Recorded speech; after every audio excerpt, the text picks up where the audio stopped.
My husband ran away from a rabid pit bull that latched onto his niece and left me to fend for myself and the two kids, and after getting bit twice and regaining consciousness I realized that he gave me an unforgivable ick. My husband, 31M, his niece, 5F, nephew, and I, 30F, were in our backyard. I'm going to assume our gate was open, I can't remember. It, the pit bull, came out of nowhere and latched onto his niece. She screamed. I turned, kicked it with all the force I could manage. I was lucky enough to hit it in the jaw somewhere that made its jaw dislodge. My husband, who had been a few feet away, shouted. Something along the lines of "Whose dog this?" I told him to get our bear spray from the house. I was in a panic. I am an animal love, but it was so insane, the pit bull seemed almost rabid. I don't think it was in hindsight, it wasn't foaming at the mouth, it was just crazed. My husband ran. But not towards the house, he literally ran out the fence gate and shut it behind him. Not towards his niece or nephew who was also present in an outdoor bassinet that I managed to all but toss onto the picnic table to make sure it was out of the dog's reach. While holding his niece off my shoulder, I put her on the barbecue to keep her out of reach, but the dog was literally jumping and snapping, and I was worried that if I tried to carry her short, it would manage to grab her out of my hands. It chased me when I ran for the shove, but then I swung at it, and I swung until it stopped. I don't think I will ever forget the sound or feeling. It was so high stress, I didn't even realize that it had bit me twice. I haven't spoken to him for a full week, even though we live in the same house. I didn't ask where he went, he only came back a few minutes later to pack us into the car and drive us to the hospital. He's getting angry that I'm giving him the silent treatment. But I feel like it's his fault that I had to possibly end that animal. If he had gotten the bear spray, I literally keep it in my purse for if I am ever attacked by an animal or otherwise, then I don't think I would have needed to do what I did. It was literally just inside the door, he knows where I keep it.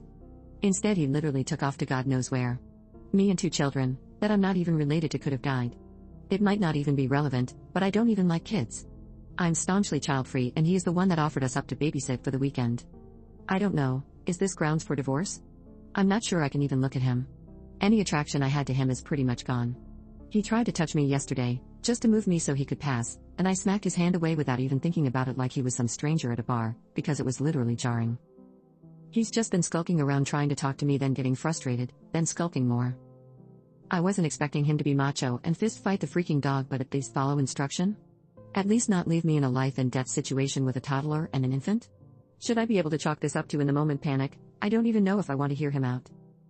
Update. My friend said that people update often, but I don't know how to attach it to the other post. I thought I'd update since there had been a few things that happened kind of. And I didn't expect this to get this many comments and kindnesses.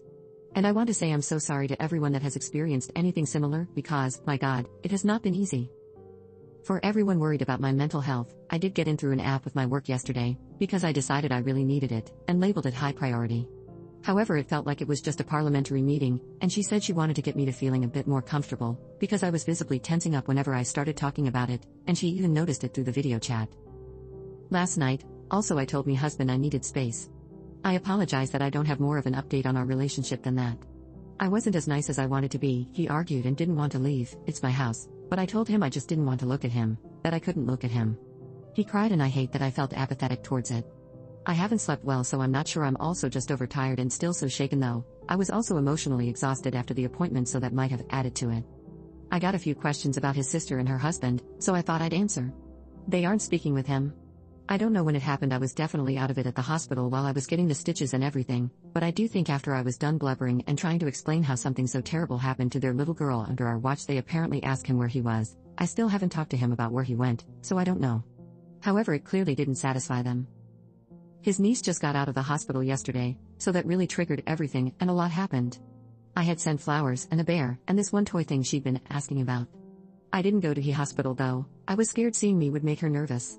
But his sister and her husband sent me flowers too, and it made me bawl again. I'm just a freaking mess, honestly.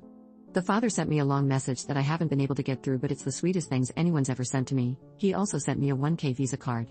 I literally thought I was reading the amount wrong. They are good people and I still feel terrible. I couldn't have done more for her.